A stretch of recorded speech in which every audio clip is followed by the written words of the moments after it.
Okay, good morning, everybody. Hope everybody's well. Happy Sunday for those that are here live. And thank you for being here on a Sunday morning. Happy any day of the week for those that are tuning in whenever you're tuning in. Thanks so much for doing that. We are honored to have you. I had the opportunity this weekend to go through some of the Facebook comments. So for those that are here on Facebook, thanks so much. Of course, the people here on Zoom and whatever the platform you're watching live, we appreciate it. Or watching it all, we appreciate it. All right, we were talking about giving. And last week, we ended with a new sort of path that I want to walk down today. And as God will have it, because God's awesome, is over the weekend, the rabbi of my shul spoke about this, and I'm like, got the message. We're going to do that. Last week, we ended with this concept that the greatest gift you can give somebody else is make them a giver, right? If giving is the pathway to greatness, giving everything you got, caring about things more than yourself. That's really the path. And if you look in every area in life, the greatest football players are the ones that give everything on the field. They're not always asking, like, if I dive on the ball, am I going to get a better contract? I'm not saying they're always like, I'm not saying they're altruistic. I'm not comparing a football player to like somebody who's like who's engaged in real altruism, but still, just look at just the concept, test the concept. I know people that spent their youth in extreme giving, whether they were volunteering, whether they were involved in organizations because they were young and they didn't have any financial responsibilities. And so they spent their time really giving back. I know people that were in the army, extreme giving. This is what they did for a living. They gave all day and in incredible ways. They weren't exchanging, they were giving. And then they go through life and they get into a new world and it's just hard for them to adapt. The feeling of giving for something greater than yourself is the greatest feeling in the world. So if giving is really the pathway to our greatness, then the greatest thing we can give to other people is build them into givers. Now, you don't build someone into a giver if they're incredibly insecure, if they think that accomplishments equals success, if they are competing all the time with everybody for their own self-worth. You hear what I'm saying? You can't be a giver if all you're doing is worrying about yourself. So when you're around people and you are able to build them up, to increase their self-confidence, to show them how to give, you are doing something greater than giving them something. The story of like my dad. My dad, when I was a young kid, he didn't give charity for me. He came to my chair and gave me coins and said, get up. He didn't say it, but like, he showed me in the middle of prayers, when you're sitting in your chair, stand up, go to the front, drop the coins in, be a giver. Whenever you are raising your family, whenever you're teaching, whenever you're enabling somebody to do something, you're actually building them into something much greater than yourself. You're increasing, you're giving at a higher level. This is the famous, I don't know, this is one of the expressions that I like, because I think it comes originally from Maimonides. But I think it's, someone will, Andy in a second will get this. Everyone just watch. Andy's magic. If you give a man a fish, like, I don't know how this expression goes, but if you're watching this live, I'm sure Andy's going to kill this. In a good way. If you're giving a man fish is one thing, right? But then if you teach a man to fish, it's even better. I don't know what the real expression is, but that expression that I'm talking about is where I'm going.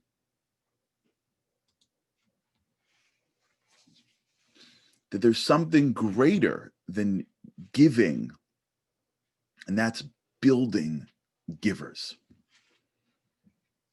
Now, this applies a lot in work.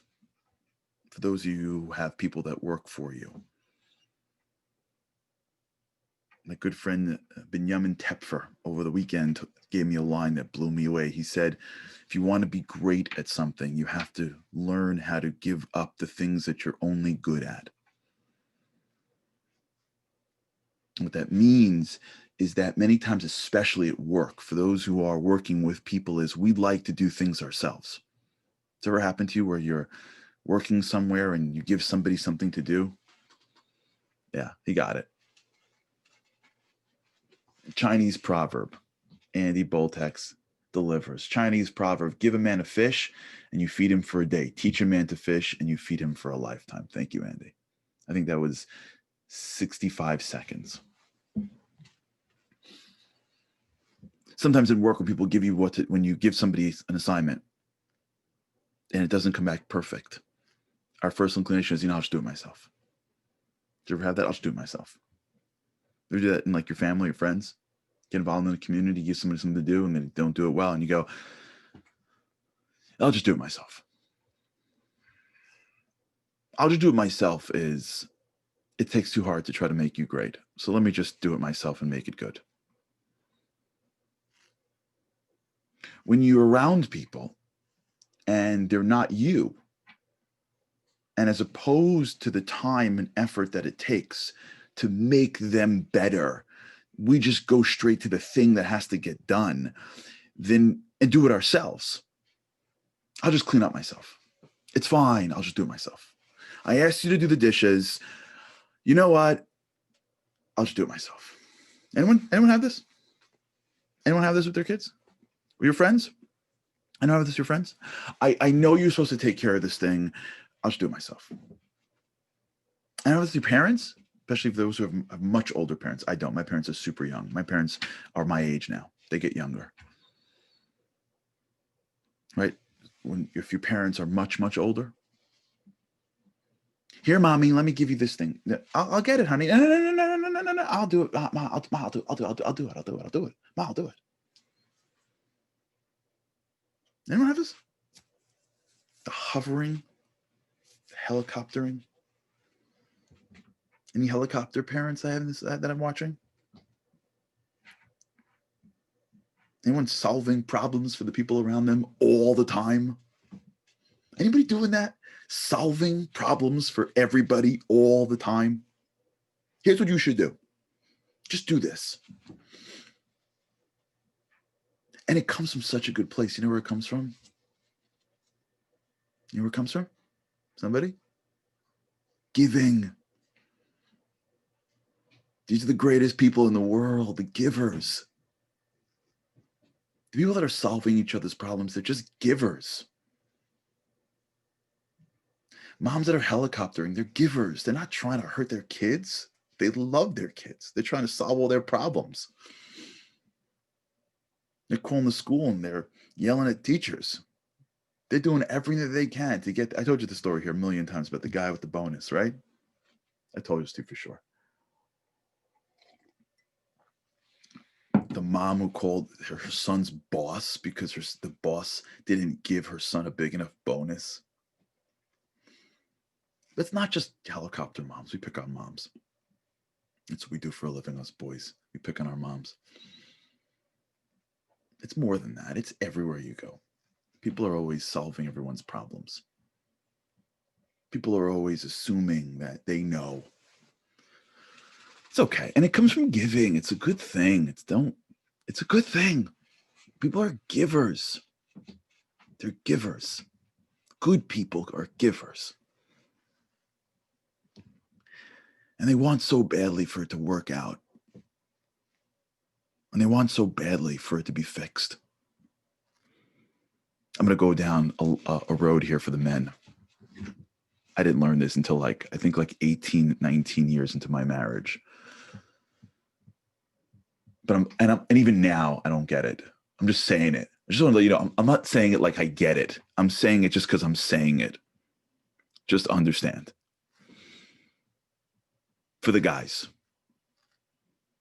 many times in life when your wife shares a problem with you, she doesn't want you to fix it. She wants you just to listen. Am I right? Ladies, am I right? Many times in life, When a wife shares a problem with a husband, she's not looking for him to fix it. She's looking for him to just listen. And many times in life, when the guy hears the problems, he can barely get through it. Am I right? He can barely even get through the conversation. He's like, just do this, do this, this. This is my life. Just do this, do this. And she's like, oh, I'm not even done yet. He's already like, right? He's already making phone calls. He's ready to, why don't you just do that? Why don't you do that? Why don't you just do it this way? Why don't you just go straight? And then especially when like the guy thinks that the wife has guy friends.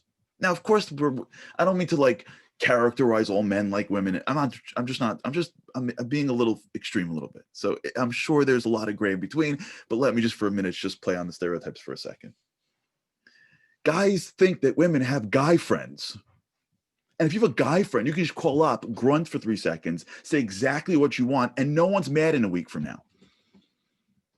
Right? So when we try to solve our wives' problems with our wives' friends' problem, there's not that my wife has any problems with friends, but like if there's ever an issue, right? And you jump in, it's like as if like you're jumping in with your friends. Like as if the way you work with your friends is how she works with her friends. Right? You hear what I'm saying? Why do we do that for? So a woman will get so frustrated with this. He doesn't listen to me. He never listens to me. He just never listens to me. And the guy's thinking, I'm just trying to help.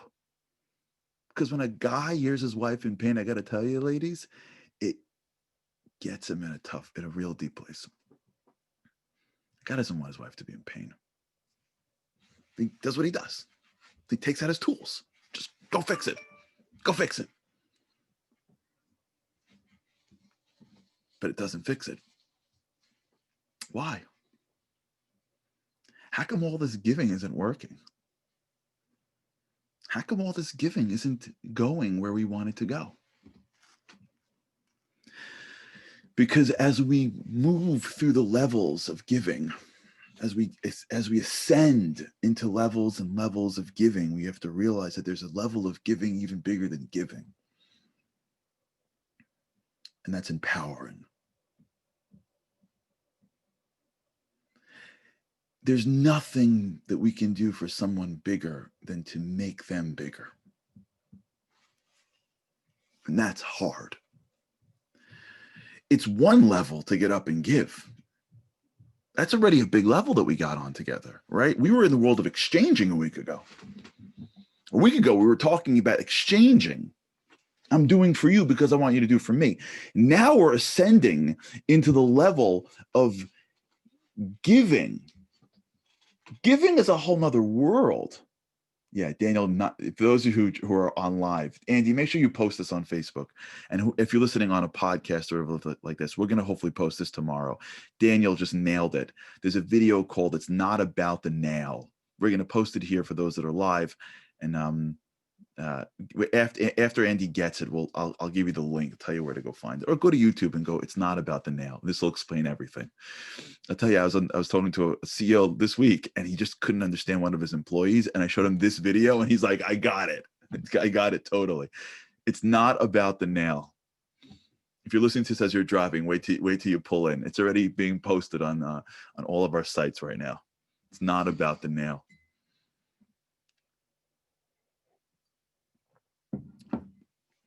So we were in exchanging last week. Do you remember that? Now we moved into giving. Now let's go up a notch to the next level. And the next level isn't just giving, it's enabling. Or as Richard Joel, the former president of University, would say, enabling and ennobling. It's empowering. That is so much harder.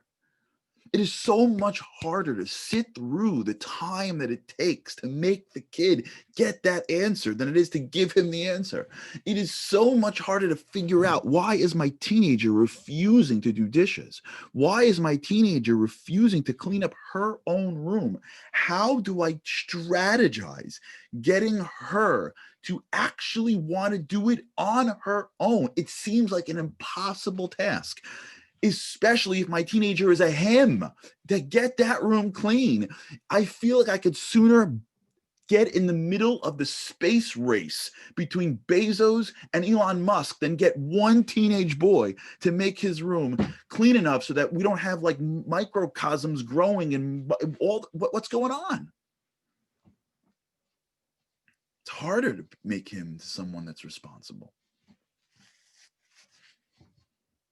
It's harder to listen to somebody and understand what they need, not what I need. Understand this. When men cut off their wives when she's sharing a need, it's not because he doesn't want to listen to her. It's because it's so hard to hear your wife in pain. That's the need of the man. But maybe he doesn't understand what his wife needs. Maybe she doesn't understand what her kids need because she's not a teenager in 2020. And how badly they need to fail and to be picked up and to get up there and try again and to be picked up a million times until they learn how to do it on their own. How badly do you want to ride the bike for your kids when they topple over as you're teaching them to ride a bike on the asphalt? They deep down want is they want to ride a bike. How badly does somebody want to learn how to give? How much harder is it to work with the people in our lives to make them better? To think always, how can I make you bigger without pitying you, without patronizing you? To think my job in this world is not just to give, but it's to build people, even if they'll walk away from me. That's big. That's big. That's God's work. You want to talk about God's work? That's God's work. God puts himself in us. God gives us scenarios and is patient with us. He hears us. He grows us. God can solve every one of our issues immediately, but he waits. The rabbi spoke this weekend about the idea of redemption. And redemption is also a personal redemption. Redemption can be that the finances come through, the relationship works out, the kid grows up, whatever. He speaks redemption is always connected to agriculture, not actual, but in its language. In Hebrew, you see the words matzmiach Yeshua, the sprouting of redemption, because he said on the weekend, it was brilliant, Rabbi Moshe Weinberger.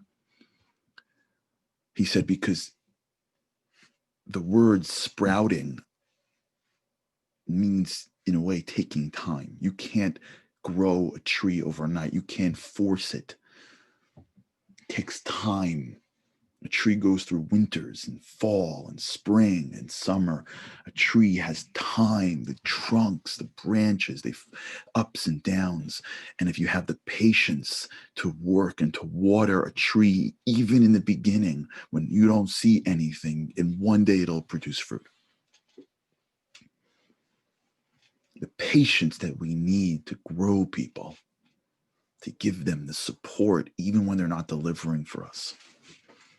To believe in them and believe in them and believe in them, to think about how I can make them better, how I can make them independent, and they may let us down. They may let us down. More than once do I speak to a CEO of a company who bills his employees for them to get up and either leave or compete with him. More than once do I speak to a mom and a dad who puts every bit of energy into those kids, who get up and leave their parents. They're there, but they leave the ideals and the morals and the path of their parents. More than once do I speak to a friend who doesn't get back what she puts in or he puts into the friendship. A rabbi who kills for the congregation that turns on him. But if you go into that conversation and say, would you do it differently? Would you hold back? They wouldn't say yes, because they know that the greatest work they've ever been engaged in is giving at the highest level, which is enabling others to become great themselves. All right, we'll continue with God's help. Think about this today. Where in my life is there someone in my life that I can be quietly building them? So many times I'm in a room. So many times I'm in a room and I see somebody in a spotlight. And I look around the room to see who built them. And I can see it. Somebody that's eyes are twinkling, watching somebody else win. And I know that they're the reason why the other person is winning. Those are the greatest people in the world. Oh, man. We don't know them because we can't see them because they're not in the podium. They just put the people at the podium. God loves those people, in my opinion. Man, okay, we'll continue. Ooh. Look out for it today. Look out for things we can do to build other people up, even if they don't realize. Look out for ways that we can give at the highest level. Check out that video about the nail if you want a good laugh. All right, have an incredible day. And with God's help, I cannot wait to see you again tomorrow. Have a great day.